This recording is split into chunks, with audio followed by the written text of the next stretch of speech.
Markets in Europe are trading lower this morning, with the UK's FTSE 100 index currently down about 13 points. The DAX in Germany lower by 8 points, and the Euro Stoxx 50 index trading largely flat. Government bonds are a little higher, with UK gilts and German bonds ticking up. The US dollar is stronger against its rivals, the yen is weaker, of course, and at the same time, gold is coming down around about $2. Good morning, I'm Ishaq, Siddiqi, and welcome to your daily market buy.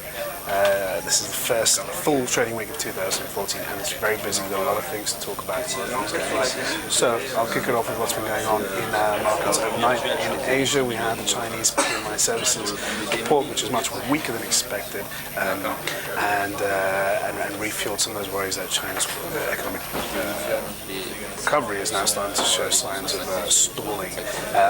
That, of course, is mostly compounded by the fact that China is now trying to gear itself to more of a domestic consumption-based economy rather than an export-led economy, which it is currently at the moment.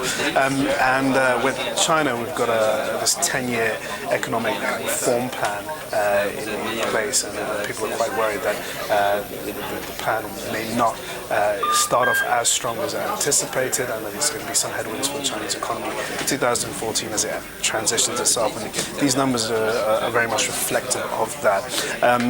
So going into the European session this morning, a lot of people were quite worried about what's going on in China, and that gave us a bit of a negative start to the session. And we've had our own services sector reports out, Eurozone PMIs, which came in line with expectations, but it was an interesting report.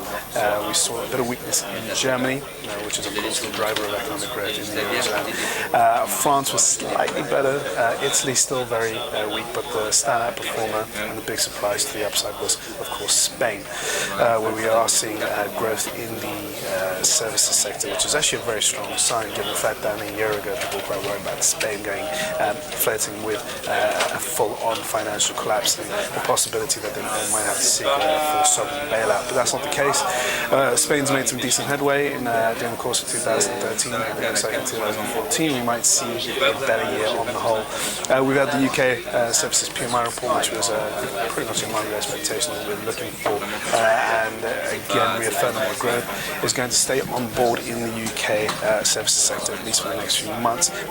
Again, might be a bit of worries when it comes to the UK retail sector, as we've had the Christmas trading period, which wasn't as greatly expected. Last week we had numbers out from Debenhams, which are very poor, a profit warning from the company. However, Next, for example, showed a very strong result, coming into its online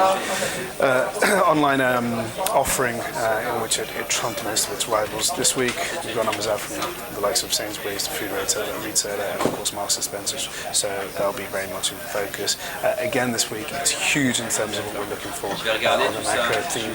We've got the ISM services report later on today, and that's going to be a key driver. Going into the rest of the week, we have the